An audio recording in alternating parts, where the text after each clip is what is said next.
Welcome in, everybody, to Fantasy Pros. This is the Fantasy Football Podcast. It is me, Joe Pisapia, and today we got a mock draft special for you. Oh boy, it's half-point PPR style. 1 quarterback, 2 running backs, 2 wide receivers, 2 flex, a tight end, and some bench players. We're going to draft them all today, and of course, when we do that drafting, we'll be using the draft simulator. It's available right now because today's PPR, I should say half PPR mock, is going to be used with our mock draft lobby over at fantasypros.com/draft-wizard. So if you haven't already, download Draft Wizard, start running your mock drafts. I know you're going to say, it's only May. That's loser talk. I don't want to hear it. We start now preparing. And of course, to help us get through everything, we've got Scott Bogman joining us again from our Dynasty podcast. We have D-Bro, Derek Brown, the king of bros, and a real professional to even things out here, Jamey Eisenberg from CBS, the Fantasy Football Today crew. Jamey, great to see you. We're so happy you're joining us. I know you just came from one mock draft show to another mock draft show. It's the life you live. It's difficult. I wanted to get your take on this. I heard a very fun statistic that Chicago has produced a Pope before a 4,000-yard passer in the NFL. Jamey, do you think Caleb Williams can finally break that streak? It's nice that you asked a Jewish guy that question. That's why I asked. See, I knew you wouldn't let me down. I love you.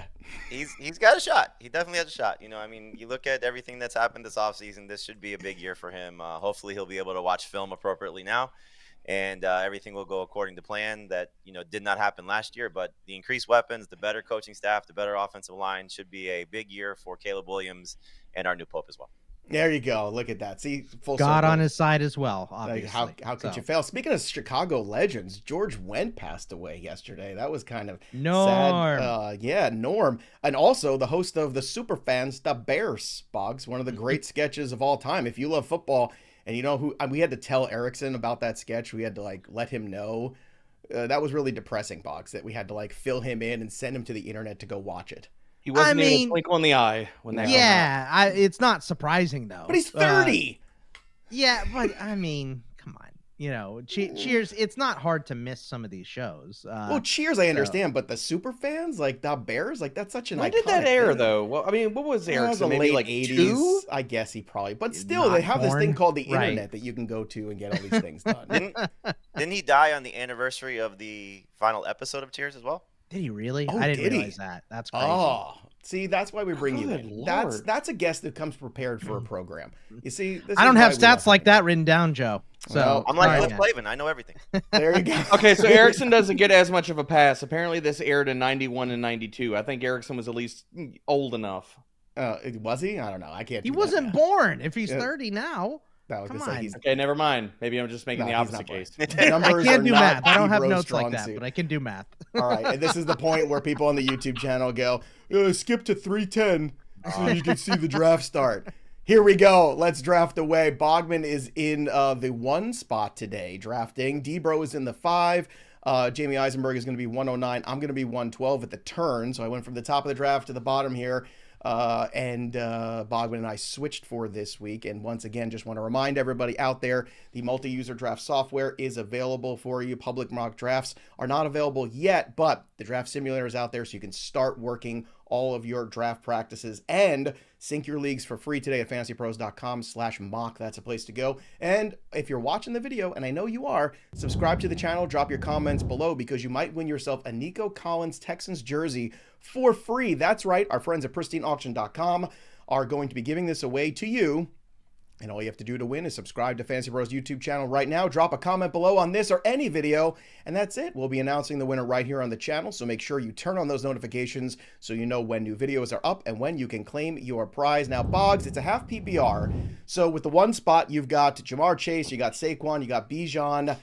I'm curious to see, Mr. Running Back, are you starting RB here at the 1 spot?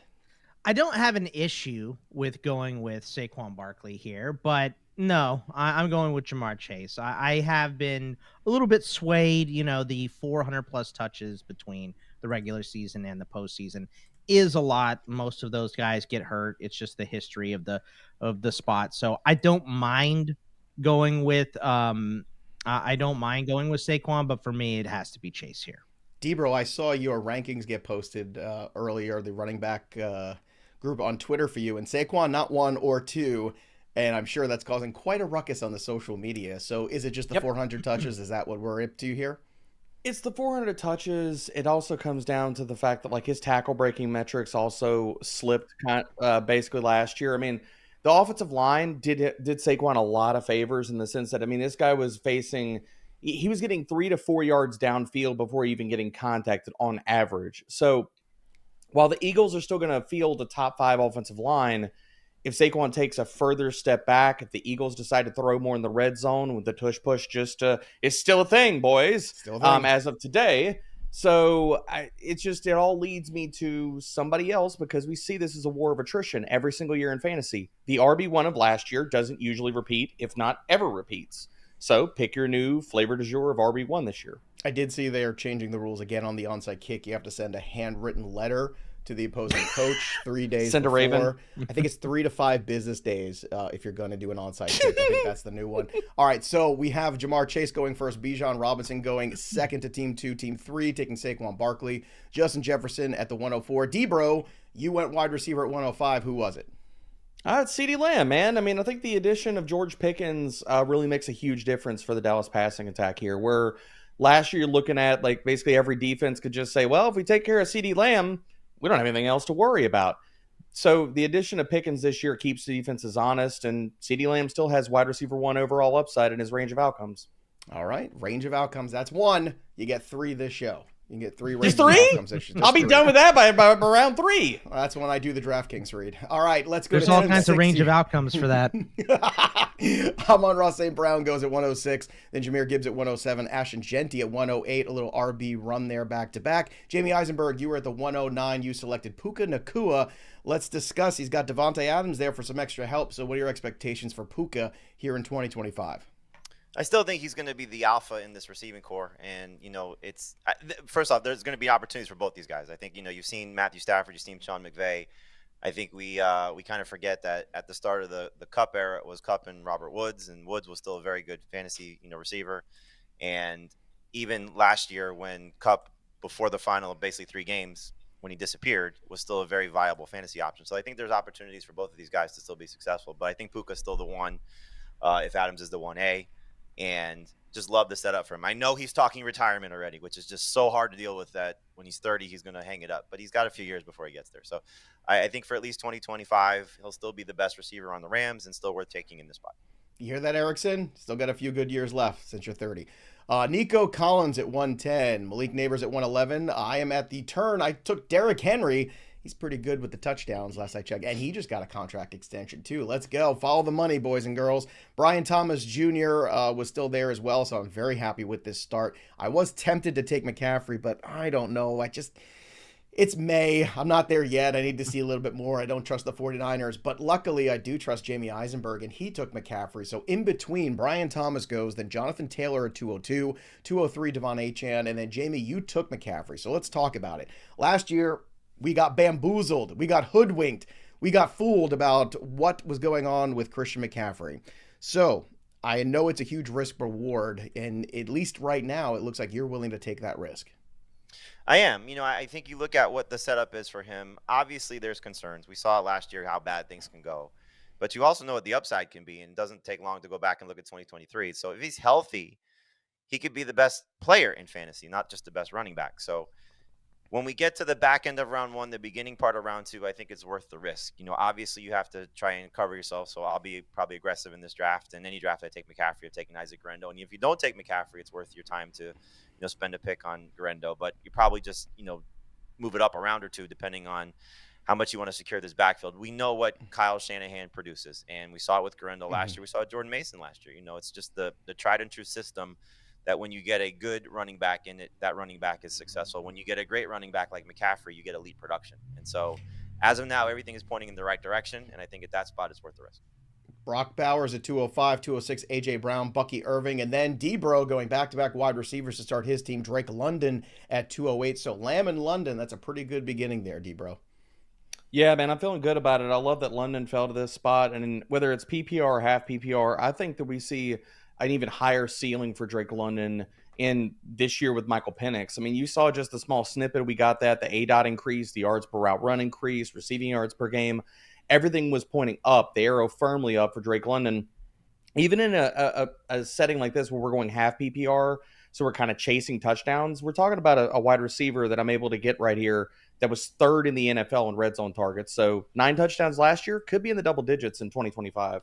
Trey McBride, the second tight end, going off the board at 209, then Josh Jacobs at 210, Ladd McConkey at 211, and Scott Bogman, back-to-back picks. You went wide receiver and running back JSN, Jackson Smith and Jigba, and Breece Hall at 301. Let's talk about it. Yeah, I was upset the way the board fell. I was kind of hoping that one of London, McBride, or Jacobs would fall to me. Maybe even Ladd, and they were the 4 picks in front of me.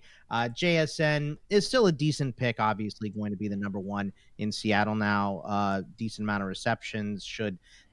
We should really see his breakout this year. And then I just wanted a steady Eddie at running back, so give me Breece Hall here. I didn't have one yet. I still think he's one of the better running backs in the league. I know the guys behind him are good. He's better. So I still think they're going to have to rely on him a lot. And he has a good running mate in the backfield now in Justin Fields. We've also heard some, rumblings and grumblings about a little bit more committee usage. I don't know, Boggs. I understand you want to keep Breece Hall healthy and you want to get some other guys active, but it still feels to me like Breece Hall is going to get the lion's share of the carries here in terms of talent. Do you agree with that? Yeah, I mean, I think in NFL coaches, we get this coach speak all the time about how we're going to use more committees and we're going to, vary our carries and stuff like that. And it just so rarely happens when you're in a close game. Most games in the NFL are close. It's hard to take your best player off the field. And he is the best player on offense for them outside of maybe Garrett Wilson. Rashee Rice goes next at 302, then Tyreek Hill at 303. Team 4 selects T. Higgins, and then D-Bro, you broke down and took a running back, Chase Brown. Yeah, I mean, look, I'm not going to say that I'm over the moon for Chase Brown. The CMC light usage that he got last year is definitely still possible for 2025. I'm a little more concerned about it, that maybe that doesn't continue. But even if we're talking about Chase Brown, he's the 60 to 70% snap back, and he's the clear leader still as a workhorse. It's still good value here. Going on forward here after Chase Brown, Garrett Wilson goes, then Kyron Williams, James Cook to Team 8, and Jamey Eisenberg. You went wide receiver, one of my favorite values from last year. Terry McLaurin, who had a great season. Another year, another 1,000 yards receiving for him and 13 touchdowns. So that feels like a pretty good value there at 309. Love the setup for him once again. Obviously Deebo Samuel coming in is a little bit of a concern if you're worried about maybe some targets going to other players based on what we saw last year, bringing back Zach Ertz. I know a guy that Deebo is very fond of, myself included, Ben Sinnott, getting a little bit, kept at bay. But I still think there's so much upside for McLaurin as Jaden Daniels just gets better. So what we saw in year 1 was fantastic. Year 2 should be amazing. And the setup for him, I think, just continues to be fantastic. So very excited to get Terry McLaurin as a second wide receiver. I would take him as a first wide receiver depending on how your build goes, but take him as a wide receiver too is still a really good spot. Had Genty made it to you or Gibbs, would you have taken them over Puka in the first round, just out of curiosity? Oh, for sure, yeah. Especially in half PPR. Full PPR, it's a little tougher, but half PPR, I think getting one of those top 5 running backs. You mentioned, we did a draft prior to this. I had the 8th pick. I took Achane at 8 just to see how that would play itself out. And so, you get these wide receivers toward the back end of round 1, Puka, Neighbors, Thomas, that whole group. I think they're special. But also, getting one of those, top tier running backs, especially one of those top 5 guys like Genty or Gibbs, to me is easy. All right. And would you still have taken McCaffrey then too, or would you have pivoted to wide receiver just build wise? If I had gone running back in round 1, it would have probably depended on who the receivers were there, but I would have no problem in this format going running back. Don't love it, but again, if it just playing it back, and you start with McLaurin as the first wide receiver on this roster, puts a little bit more of an emphasis on building out the receiving core. But in a 2 receiver league, I think it's easier to go running back as opposed to a 3 receiver. All right, after TMC goes Josh Allen at 310, then Michael Evans at 311. I took Lamar because he was still floating around there, and can't say no to Lamar Jackson, my number 1 quarterback on the board. Devontae Adams, my number 2 wide receiver, too, locking him up. It was back and forth between him and Mixon, but we always talk about on the show here, it's a wide receiver race, and if you don't have the horses, you're going to just fall behind eventually. George Kittle at 402 as we begin the 4th round. Ken Walker the 3rd at 403. Joe Mixon at 404. Back to you, Jamey. So There's always a few people in leagues that it's very funny when we draft together the same board. Jamey Eisenberg and I, every draft we're in together live in person, we have the same board. You, me, Adam Ronis. It's like a finite group of people. I loved it. This is what I did last year. I took Derrick Henry and Lamar Jackson to control all the scoring basically in that Ravens offense. And Mixon was that guy that I was, contemplating, of course. Who took him? You did at 404. So let's talk about Mixon as your number 2 running back behind McCaffrey. I mean, look, he was great last year. I think you look at they had that little bit of a lull in the middle of the season. He's playing through some injuries, but they really didn't do much. I know Moody's got an opportunity to maybe take some touches away. Damian Pierce, Ogunbowale. These aren't really guys I think that threaten Joe Mixon's workload. Similar to the Breece Hall conversation. He should still be the lead guy, even if they're going to give some more touches to the second and third option there. But just looking at this offense, I know the offensive line's changing. It might be changing for the better. You lose a Laramie Tunsil is not ideal, but I think, just trying to get a little bit more talent across the board. I am expecting C.J. Stroud to be a little bit better. I think the receiving core, based on where they're coming from with losing Diggs and obviously the Tank Dell injury, just replace them with, Higgins and Christian Kirk and Noel. They're going to have hopefully some more talent just from a depth standpoint. But, Mixon's still going to be the catalyst here and still excited about him in this range. I don't want to reach for Joe Mixon, but, when you get to that Ken Walker, Mixon, Kamara, right before the rookies, I think, start to come into play around 4-ish, especially in this format, to me, that's a good spot for him. Jaden Daniels at 405 and Jalen Hurts at 406. Alvin Kamara at 407. D-Bro, you're up for your next pick, so I'm going to pause the draft real quick. RJ Harvey is your selection here. So you passed on Chuba, Montgomery, and a few other of the rookie guys like Omarion Hampton and Quinshon Judkins. Instead, you went with rookie RJ Harvey. It's just a matter of, for you, he is by far the guy who's going to lead this backfield because he has to, basically, at this draft capital at 408. He is, and could I have played the ADP game and tried to get him in the 5th round? Sure, but at this spot, man, I feel like he's got a similar workload floor as Chuba Hubbard in that he's going to be their do-it-all everything back. I'm not worried about Audric Estime. I'm not worried about Jaleel McLaughlin. Those two players couldn't even carve out consistent roles next to the ghost of Javonte Williams last year. So what are we talking about here? So, I look at RJ Harvey, the floor is somewhere around top 15, top 18 running back, and the ceiling is he's an RB1. So I'm willing to press the button here in the 4th round, which could look aggressive. And I did get the reach alert by the draft wizard, but it doesn't matter, man. Upside wins championships, and I'm swinging Get your guys. Get your guys. Yep. We say it all the time here. So after Harvey goes, Marion Hampton goes well before Najee Harris. So again, look at those rankings. Look at the expert consensus of what's going on there because it's a long game. What happens in September is not always how fantasy championships are decided. Chris Godwin at 410, Chuba Hubbard at 411, and then Bogman, 2 picks for you. A wide receiver and a running back, DJ Moore of the Bears, and then James Conner. Conner coming off another really solid year. I feel like we keep waiting every single year to say, oh, this is the year where the wheels came off for James Conner, and we're still waiting. He's the Terminator, right? So, of course not. He won't go down. He was so good. They drafted Trey Benson, and everyone assumed last season it was to replace James Conner. Guy that's had a lengthy injury history in his career. Looks like he's on the back end. The peak age for running backs is 26. It's way beyond that. So, but he just won't stop. He won't stop performing, and he was absolutely awesome last season. They gave him an extension to keep him in Arizona. He's going to continue to be the lead back there.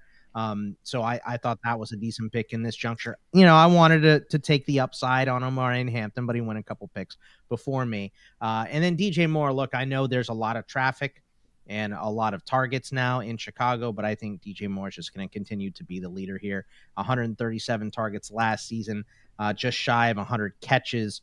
And everything is going to open up for everybody on the offense because there's so much talent here, which could make DJ Moore even better. So I know there's a lot of traffic there. He's still the number 1 and the best wideout. Speaking of number 1s there, possibly Marvin Harrison goes next. D-Bro, I sent you the jacked up video yesterday. He looks like Jason Pierre-Paul, dude.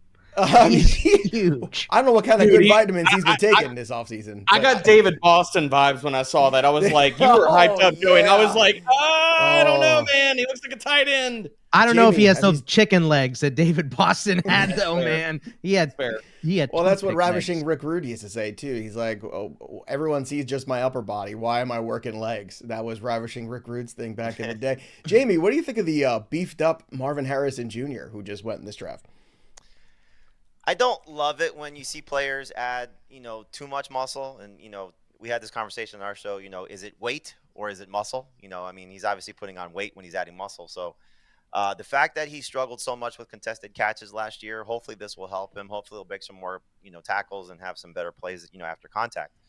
But he didn't look as fast as he did. What was it? Maserati Marv was his nickname. And he didn't look like a Maserati. He looked like more like Minivan Marv in year one. Minivan, yeah.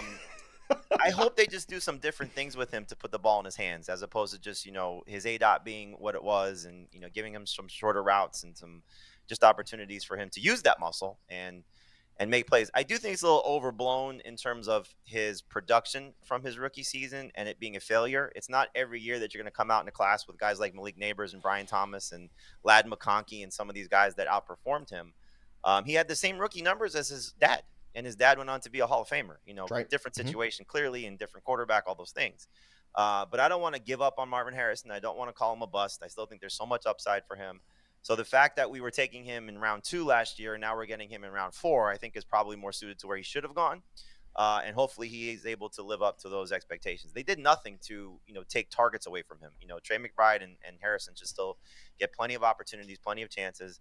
And hopefully Kyler Murray can find a way to get both these guys involved and play at a very high level. Yeah, and when he said we took him last year, he meant me, because I took him everywhere around that turn at 12. Oh, so many shares last year. It was so frustrating to watch. Hopefully it's better this year, but we had the same problem with Fitzmaurice last year. He came in all jacked up, and I told him your analysis is a little slower this year. And I said, get lean this offseason before you come here and pick up that podcast microphone again. I don't want to see it. Let's get to some more picks here after we have Marvin Harrison at 502. We had David Montgomery at 503, Judkins at 504, Devonta Smith at 505 to you, D-Bro. Let's talk about that selection here. 833 yards, 8 touchdowns. Steady Eddie, your number 3 wide receiver. That's a pretty good look right there. It is, man. Looking at the format too, with us drafting with only 2 wide receivers, having 2 flexes, just going BPA here, and I know what I'm getting out of Devonta Smith, and that's going to be a top 24 wide receiver every single year. Next up, Joe Burrow at 506, then Travis Hunter at 507, Zay Flowers at 508, then Jamey, you took Courtland Sutton, who last year had a very solid season. A lot of people discounted a ton of Broncos. Now we got RJ Harvey going to D-Bro a couple rounds ago. We have Courtland Sutton going to you, 8 touchdowns, 1,081 yards, 81 receptions. Is there room for more for Sutton this year, or is that you're just going to be happy with getting back to where we saw in 2024 stats? I'd be very happy with getting back to what we saw from a year ago. And look, again, similar to Terry McLaurin, it's banking on a rookie quarterback getting better in year 2, Jaden Daniels to McLaurin. Same thing with Bo Nix to Sutton. And while there are some other mouths to feed in this offense, and the addition of Evan Engram is certainly solid. You look at what Sutton has done in 2 years with Sean Payton, and it's 18 touchdowns. And, I don't want to chase touchdowns. That's never something I like to build my fantasy roster around. But that's a pretty tried and true number there for a guy that, is not exactly what I would consider a big play threat, but a guy that can still hit a home run every now and then. And I do think you look at this receiving core, and there's a lot to like about where Courtland Sutton's role is. Also chasing dollars, contract situation for him. So, again, talking about a third receiver, a guy that you're looking at in round 5 that still has top 20 upside, to me, it was an easy pick. All right, next up here after Courtland Sutton, DK Metcalf, Aaron Jones, and I took Xavier Worthy as my 3rd wide receiver in the half PPR. I like that big playability. Hopefully, even though Rice is back, we can see Worthy continue to grow in that offense. And then Tony Pollard, kind of underrated, under-heralded season, I think, from him last year. Over 1,000 yards rushing, still caught 41 balls, and I think a big leap forward, even though Cam Ward is a rookie. He's far better, I think, statistically speaking, or going to be than what they received at that quarterback position last year. So we'll take some bumps and bruises along the way like every other rookie, but I think Cam Ward's a serious guy with some serious talent. On DeAndre Swift at 602, Jameson Williams at 603. Jamey, the other guy, of course, I was contemplating there was Sam Laporta. So, of course, you took him at 604. Now, Laporta, A disappointing year. You look at the first season of the draft capital, right? He was a free player, 10 touchdowns, 889 yards. Last year, that mark went down to 7 touchdowns, and the yardage dropped more than 100 down to 726. So what does he need to rebound here? Is it just a matter of health, or is it a matter of, maybe we don't know what Laporta is when Ben Johnson's not around? I guess we'll find out.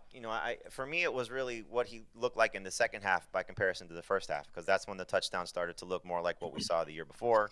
His role seemed to appear like what it looked like the year before.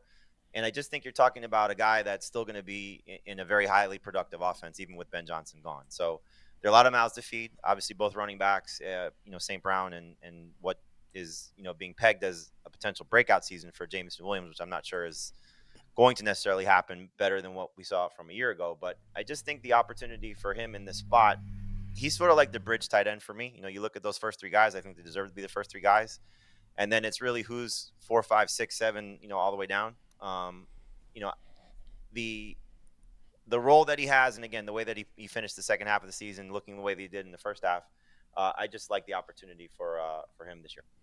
It's officially the best time of year for hoops fans, not just fans of fantasy football watching the show today, because playoff drama, buzzer beaters, and all the chaos that we live for, it's happening right now. And if you're done just watching and you're ready to actually win some cash, you got to check out Pick 6 from DraftKings. It's super simple. Select your picks, track your score, and go for those big-time prizes. No gimmicks, just straight-up fun. D-Bro, you like fun, don't you, D-Bro? Yeah, at times. Well, that wasn't very convincing at all. Pick 6 is alive in most states, unlike Derek Brown. It's live right now in Missouri, California, Texas, Georgia, and plenty more. So while the playoffs are on, take advantage and take your shot at making a little money while you're watching. Download the DraftKings Pick 6 app right now and use that code FANTASYPROS. That's code FANTASYPROS. You play for $5 and you get $50 in bonus picks. Better payouts, bigger wins, only on Pick 6 from DraftKings. The crown is yours. Let's get back to the draft and see where we are currently on that board. After Sam Laporta, Isaiah Pacheco goes at 605. Jordan Addison, George Pickens, and D-Bro. Yeah, took him. Caleb Johnson. I'm sure Scott Bogman was not too happy with this selection. I think it's great, though. I love the Caleb. Bro. Yeah. Look, I knew he wasn't going to make it back to me. That's part of this. No, I knew it. I almost took him over Tony Pollard. I went back and forth. Now, in your rankings, do you have him over Pollard? I don't. Let me see. It's really close. Like no, I don't have him. I don't have him over Pollard, but with the news today coming out about Pollard maybe sharing more of the backfield this year with Tajay Spears, I am probably going to drop Pollard some in my rankings. So I think Caleb is going to make it over Pollard in my ranks. Well, I love the build that you're doing too. You had the big 2 wide receivers, and people say, well, in half PPR, you want to get some more of those running backs and control some touchdowns a little bit more. But then you build out the running back room with Chase Brown, RJ Harvey, and Caleb Johnson. So you're taking advantage of the rookie class, which is really good at the running back position this year.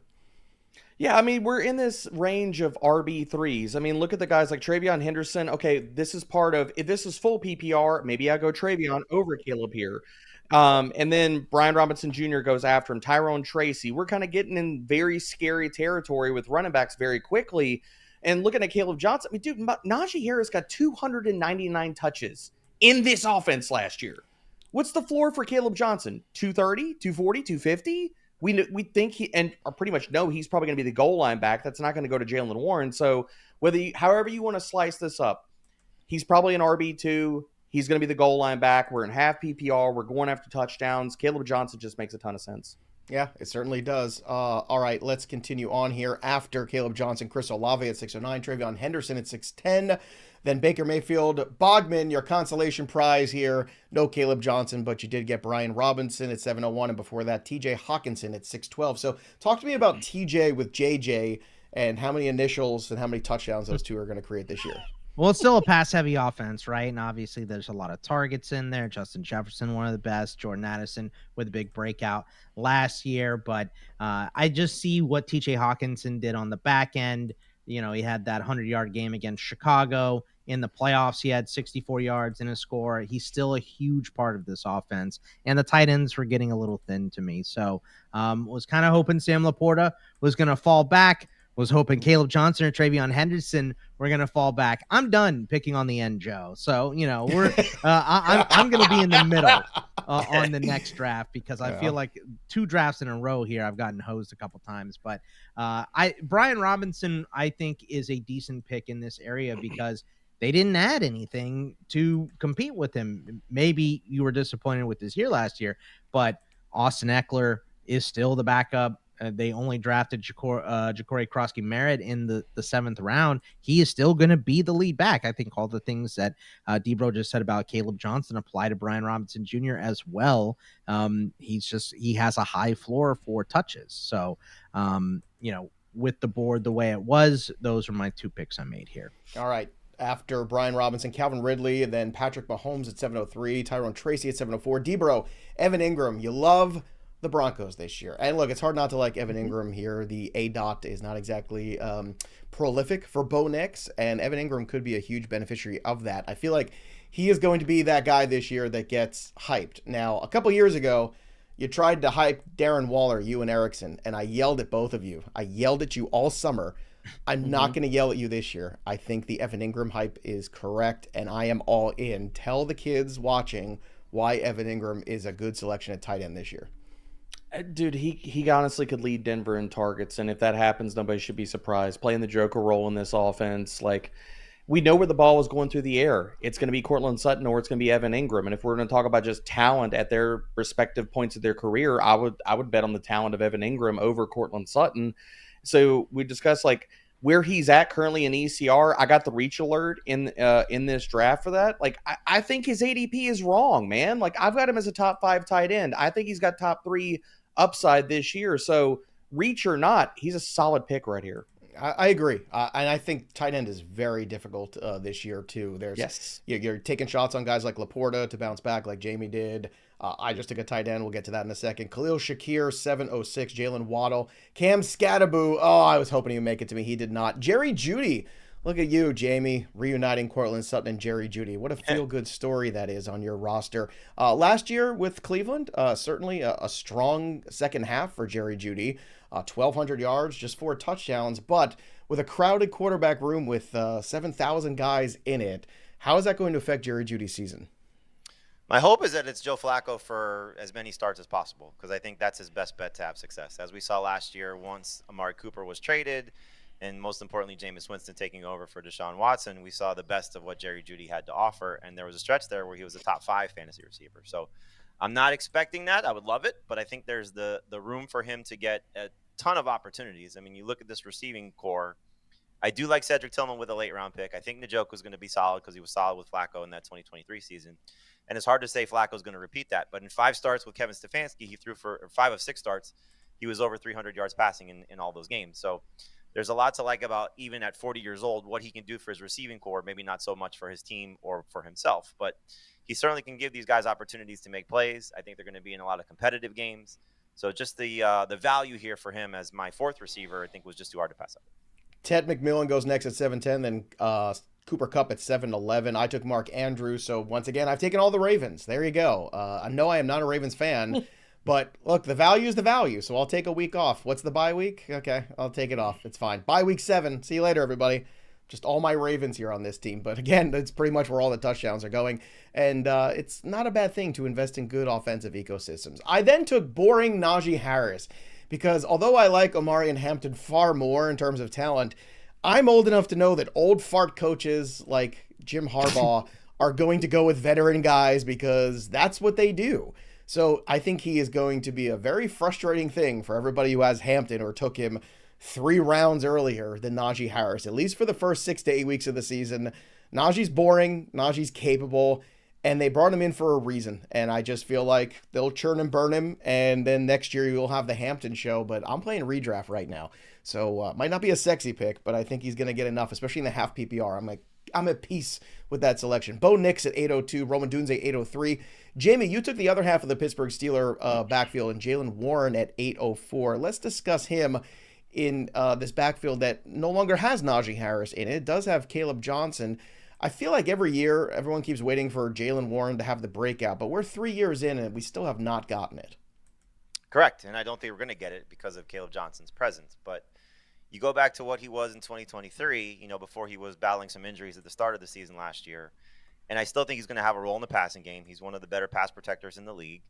You look at Caleb Johnson, he's probably going to be a first and second down guy. So touchdown opportunities are not going to be there for Warren, but passing down opportunities should definitely be there for him. And so depending on what the quarterback situation looks like, we're expecting it to be Aaron Rodgers. This could be Mason Rudolph. It could be ugly across the board, but this is still Arthur Smith, who once upon a time had one of the best rookie running backs and decided he wasn't going to use him fully to what his capabilities were.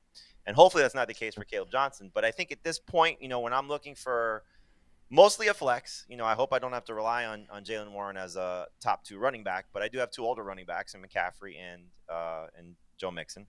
And so I'm still looking for guys that I have. I like the upside, so I know what his floor is, and should Johnson get hurt and miss time, I don't know where you guys were, we were kind of just waiting out the NFL draft to see what was going to happen.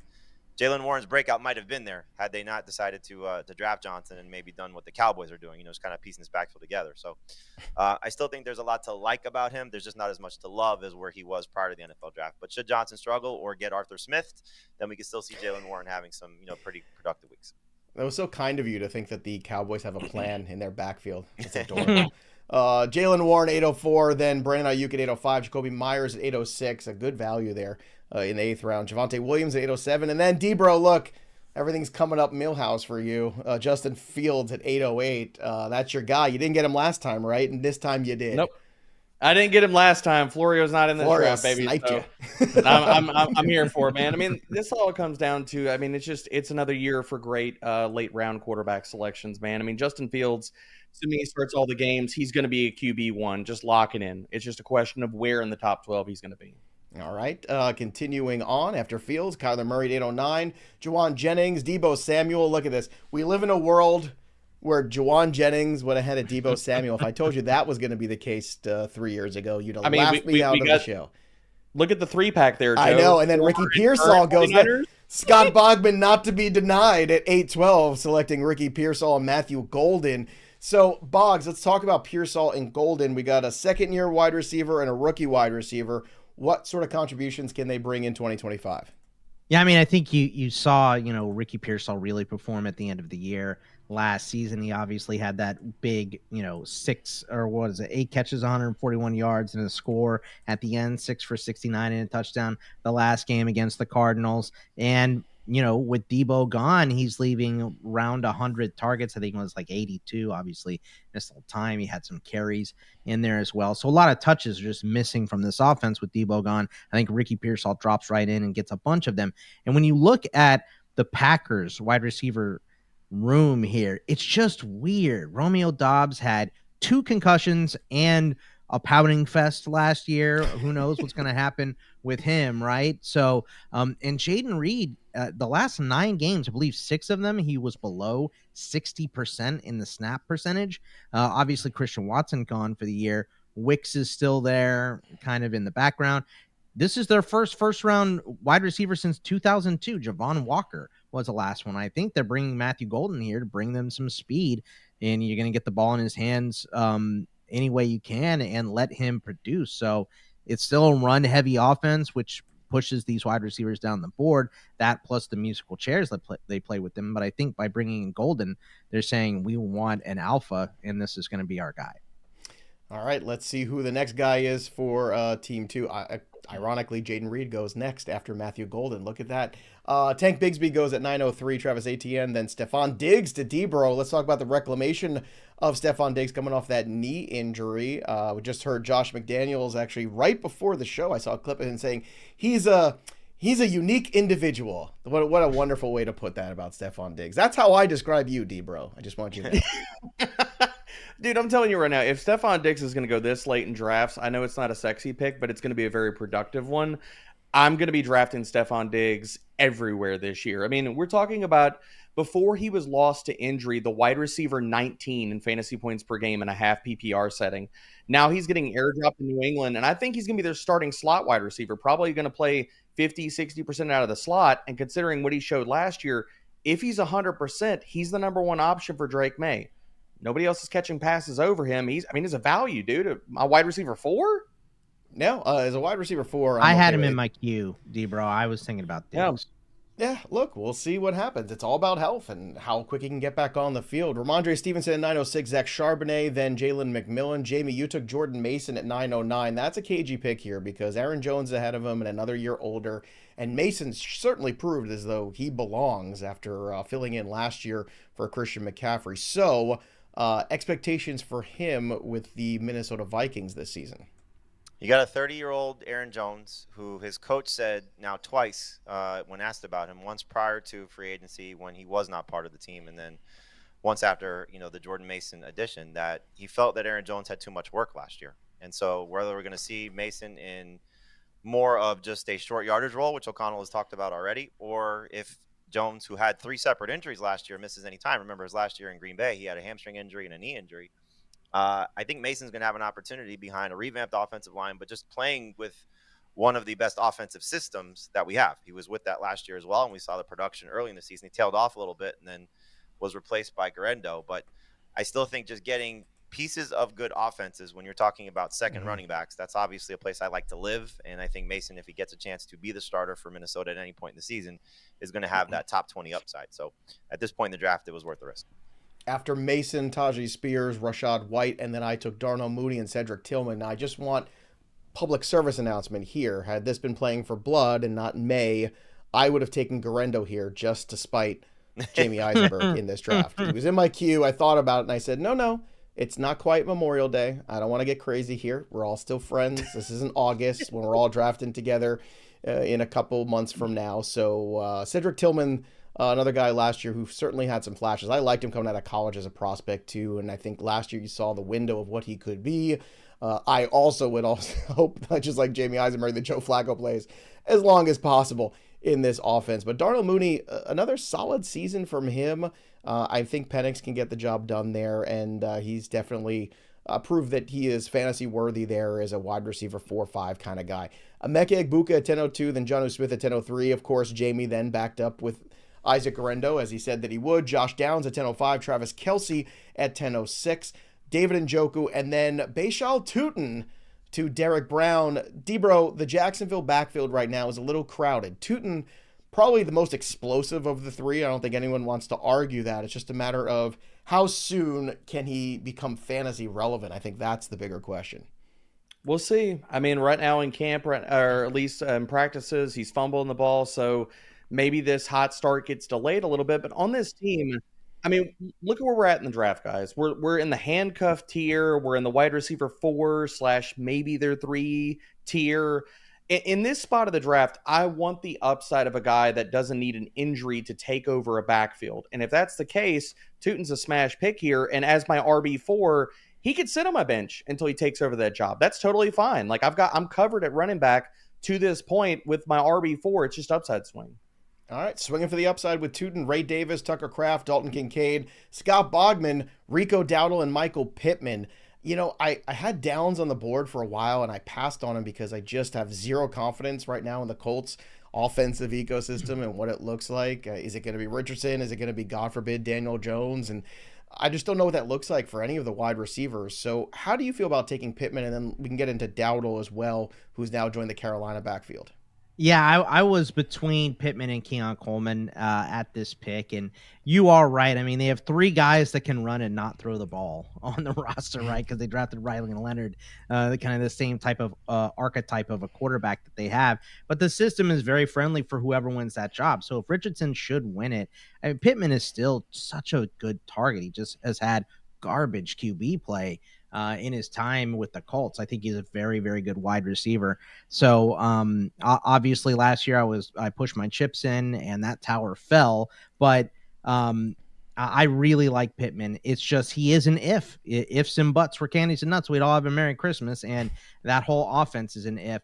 Rico Dowdle, I think, was underutilized in Dallas. I think Chuba got all he can handle this year with the shade under 300 touches. I don't know that that's what Carolina wants to do with Chuba. I think, obviously they drafted Jonathan Brooks with the intention of him probably surpassing Chuba. The injury that he came off of, and then the second injury has probably hampered his entire career. So and then went out and got Rico Dowdle, a guy that is built a lot like Chuba and has that same type of upside, I feel like, as Chuba does if he should get more touches here. I don't expect him to. It's kind of hoping Ray Davis was going to fall. That didn't happen, but I think Rico Dowdle in this system with this offense improving could be decent if he gets touches.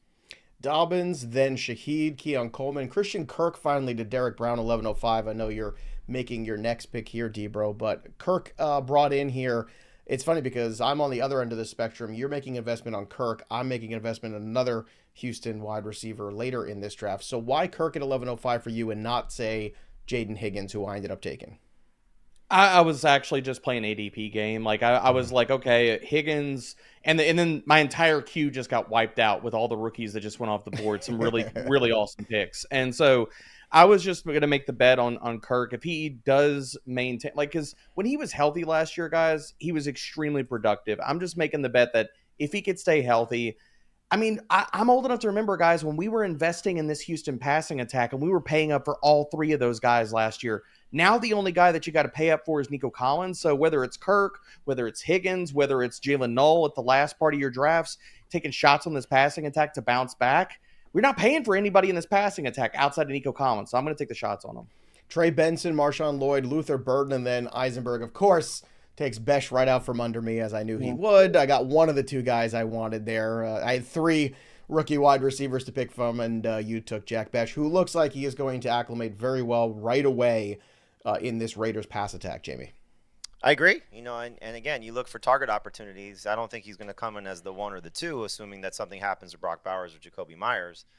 But it's such an incomplete receiving core right now, and love the talent, so opportunity, talent, location. Geno Smith will, I think, be serviceable enough to, be able to support multiple options in his passing game. We know Chip Kelly's going to be, a creative play caller. So at this point in the draft, he's my wide receiver 5, similar to what Debo was saying about, the Tootin pick, a guy that could just sit on your bench and see what happens. Very similar for me in terms of where Besh is right now.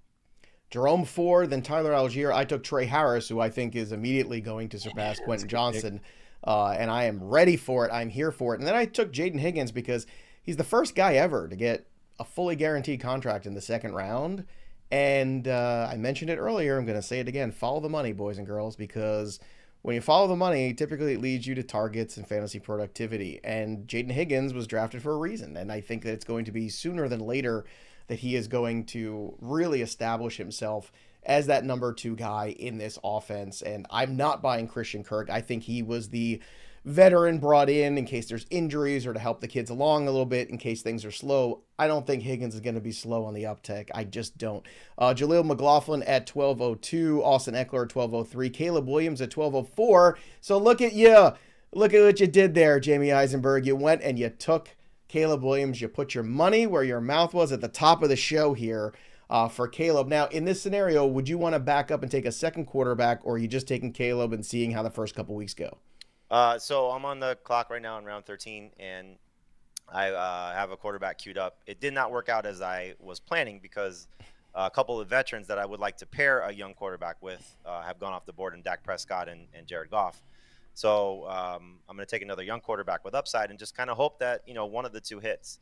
But in the case of Caleb Williams, again, like we talked about, there's so many things to like about the situation. So if he could play more under control, avoid the sacks, play a little bit more on schedule, he'll use his legs, which I think is a little underrated part of his game. He won't be one of the better running quarterbacks, but he'll run enough. There's just so much upside, So at this point, when you wait on a quarterback, you're looking to, sort of hit a home run.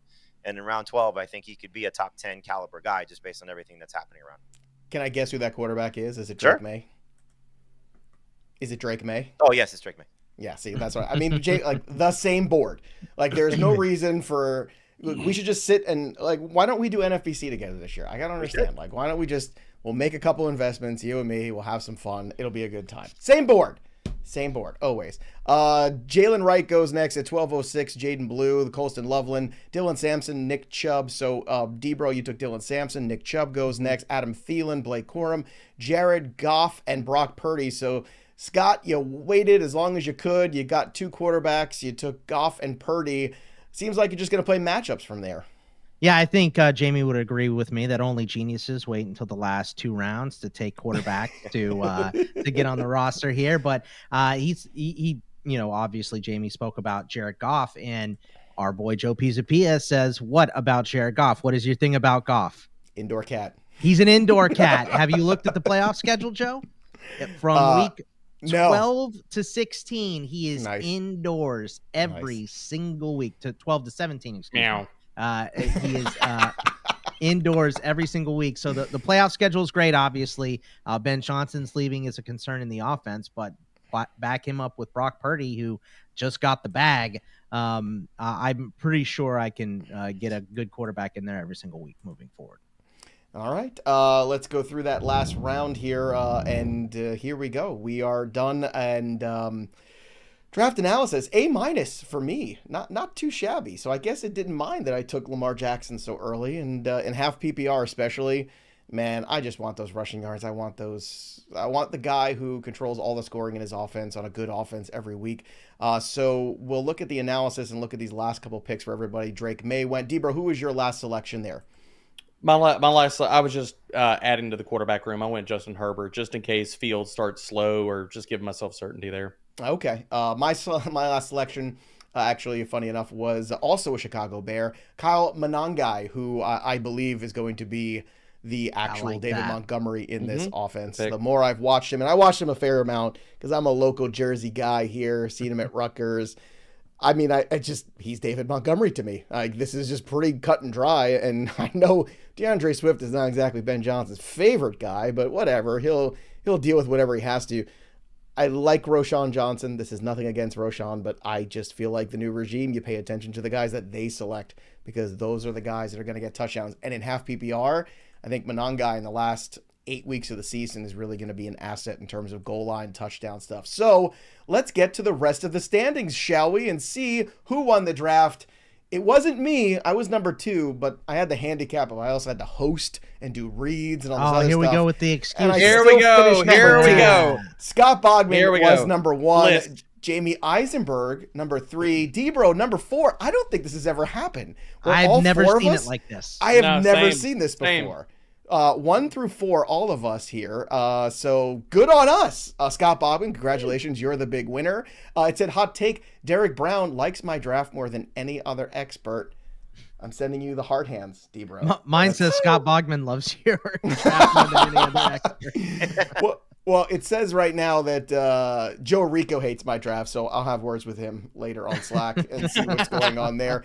When we start to look at some of the expert analysis, which is great because after you do your drafts, you can go ahead and you can see what if, which I love that. If I had drafted DJ Moore, it said I would have gone up 33 points higher, and that would have been enough to go past Scott Bogman. So I'll be losing sleep over that all night probably.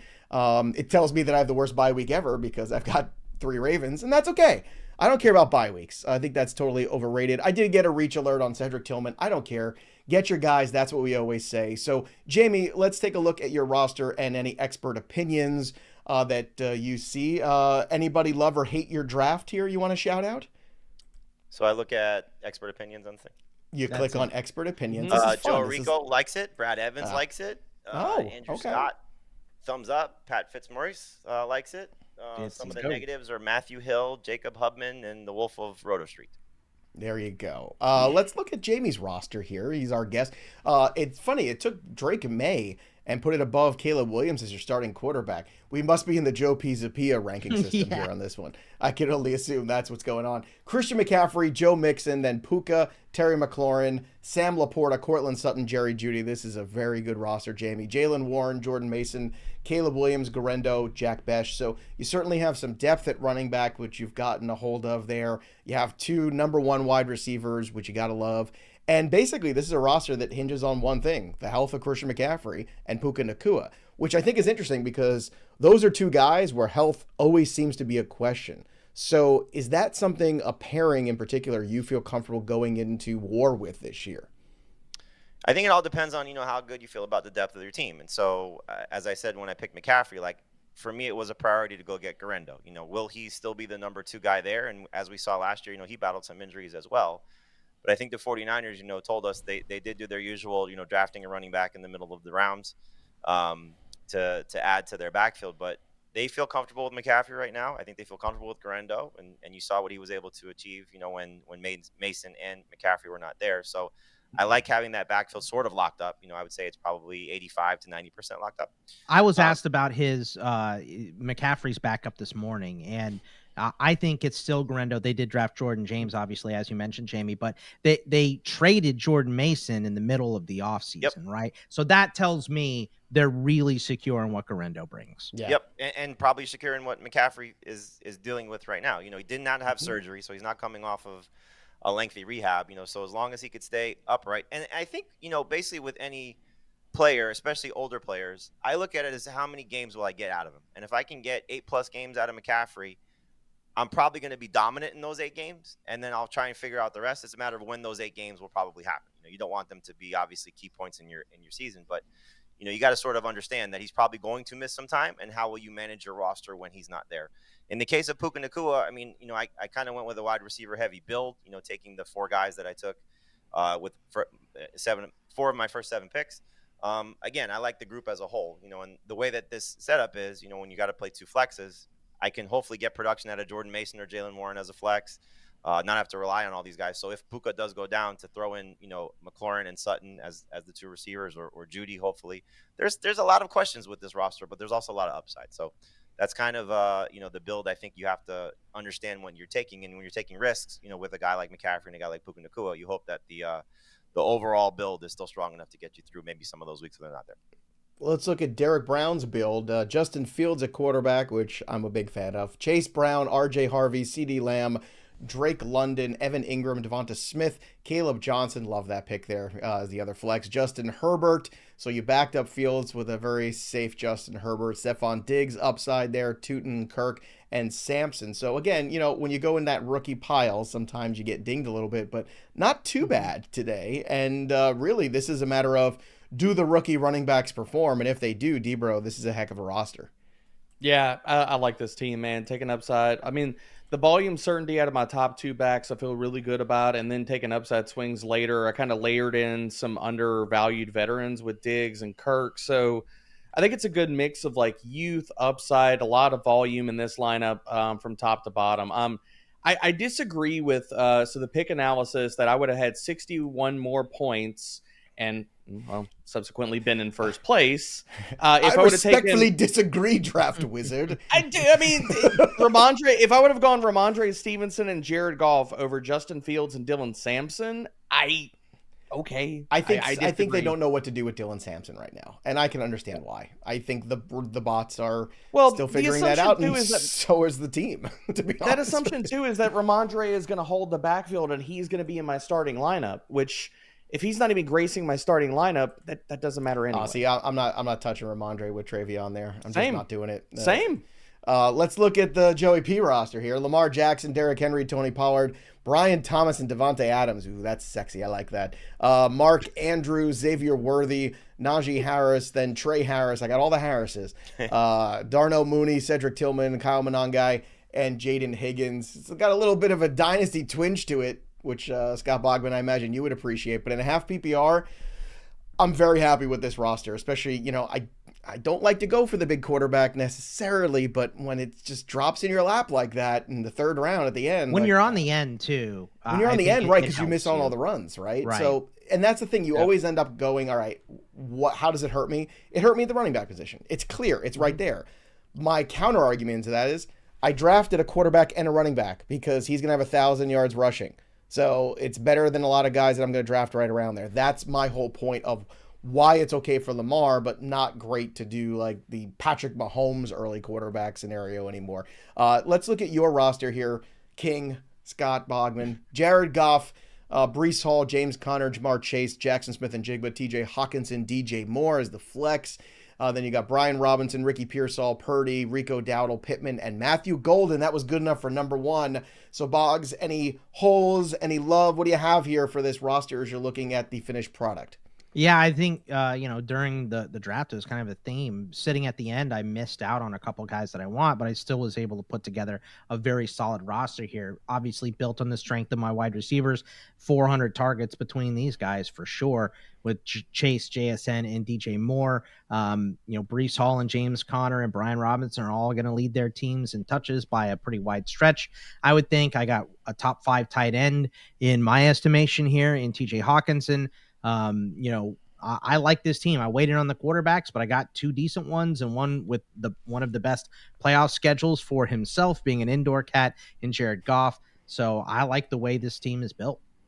It's a pretty good build. Look at us, 1 through 4. I'm so proud of us. I love us some us, in the words of Terrell Owens. Jamey Eisenberg, always love you. Thank you so much for hanging out with us today, dropping some knowledge. Go check out the CBS Fantasy Football Today pod. It's fantastic. As always, go watch them on YouTube and let us know what you thought of these drafts. Who's your favorite roster and why is it mine? Drop your comments below. Subscribe to the channel. Win a free Nico Collins jersey when you do.